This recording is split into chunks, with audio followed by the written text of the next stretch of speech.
আজকে আপনাদের সঙ্গে আমি সীতা বেগুনের একটা রেসিপি শেয়ার করবো, তার জন্য আমার সীতা বেগুনের দরকার। আমাদের গাছে এই যে গাছ, গাছটা দেখা, এই যে গাছে সীতা বেগুন হয়েছে, এখান থেকে গিয়ে নিয়ে আসছি। চলুন।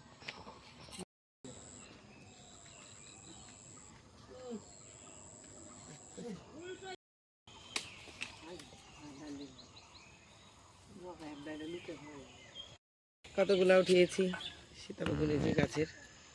এখন যাব ঘরে গিয়ে এগুলো কাটবো। বেগুনের সাথে এরকম ছোট আলু দু টুকরো করে কেটে এটা মিশিয়ে ভাজবো। তো আলু কেটে নিয়েছি জেঠি, আর এই যে এদিকে সীতা বেগুনগুলো ওরকম দু টুকরো করে কেটে নিয়েছি। এখন চলে যাচ্ছি ডাইরেক্ট রান্নার প্রসেসে।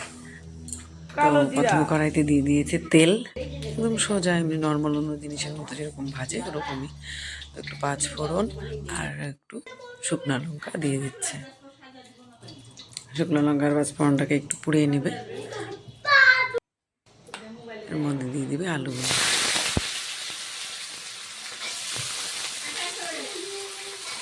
সবগুলি আলু দিয়ে দিল। এভাবে করে আলুর সাথে ভাজা খেলেও তেতোটা অত বোঝা যায় না, আরও ভালো লাগে খেতে। একটু লবণ আর একটু হলুদ দিয়ে আলুগুলো এরকম ভাজছে। আর যে গুলিয়ে উঠিয়ে রাখা হয়েছে। এখন এই সীতা বেগুনগুলোকেও আলুগুলোর সঙ্গে মিশিয়ে দিচ্ছে। দুটো মিশিয়ে একসঙ্গে ভাজবে, কারণ এটা তো ভাজতে একটু সময় কম লাগবে, আর আলুতে যেহেতু একটু বেশি সময় লাগবে, সেই জন্য আলুটা আগে দিয়ে একটু ভেজে নিয়েছে। তারপরে লবণ দিয়ে দিল আর হলুদটা যে দিয়েছিল, এটা মিশিয়ে নিয়ে তারপরে ঢাকা দিতে হবে। সুন্দর করে মিশিয়ে নিয়ে যে ঢেকে দিয়েছে। কিছুক্ষণ পর আবার ঢাকনা খুলে আবার একটু নেড়ে নিবে, এরকম করে আর কি ভেজে নিয়েছে।